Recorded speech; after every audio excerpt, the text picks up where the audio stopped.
అనంతపురం రాజకీయాల మీద ప్రత్యేక దృష్టి పెట్టారు చంద్రబాబు నాయుడు గారు. వాస్తవానికి అనంతపురం జిల్లాకు ఒక ప్రత్యేకత ఉంది. ఎన్ని ఎదురుగాలు వీచినా, రాజకీయంగా ఎన్ని ఒడిదుడుకులు వచ్చినా ఇక్కడ ప్రజలు టీడీపీతోనే ఉంటారు. 2019లో వైసీపీ క్లీన్ స్వీప్ చేసిన జిల్లాలు చాలానే ఉన్నాయి. సీమలోని, కర్నూలు, కడపలోని ఇదే పరిస్థితి ఉంది. ఇక చిత్తూరులో ఒక్క చంద్రబాబు తప్ప ఇంకెవరూ గెలవలేదు. అలాంటి పరిస్థితుల్లో కూడా అనంతపురంలో 2 స్థానాలు టీడీపీ కైవసం చేసుకుంది. అంత బలంగా పార్టీ కేడర్ ఉన్న నియోజకవర్గాలు చాలానే ఉన్నాయి. అలాంటి జిల్లాల్లో ఇప్పుడు ఎవరికి వారే యమునా తీర అన్నట్టుగా నాయకులు వస్తున్నారు. అంతేకాదు వారి వారి కుటుంబ సభ్యులు చక్రాలు, స్టీరింగులు తిప్పుతూ అధికార దర్పాన్ని ప్రదర్శిస్తున్నారు అనే విమర్శలు కూడా వస్తున్నాయి.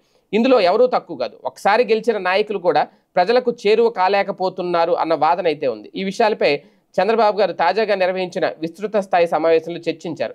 ఓ మంత్రి సహా 4 ఎమ్మెల్యేల పనితీరును ఆయన పోసగుచ్చినట్టు వివరించి క్షేత్రస్థాయిలో ప్రజలకు చేరువ కాలేకపోతున్న తీరును కూడా వివరించారు. అంతేకాదు ఇక్కడి నుంచైనా జాగ్రత్తగా ఉండాలని హితవు పలికారు. మరి ఆ ఎమ్మెల్యేల పనితీరు మార్చుకుంటారో లేదో అనేది ఇక్కడ కీలకమైన అంశం. వీరిలో కళ్యాణదుర్గం, పెనుగొండ, పుట్టపర్తి, రాప్తాడు సహా మరో కీలక నియోజకవర్గం కూడా ఉందట. అయితే ఇది టీడీపీ కీలక నేత నియోజకవర్గం అట. స్వయంగా బాబు గారే చెప్తున్నారు ఈ మాటలు.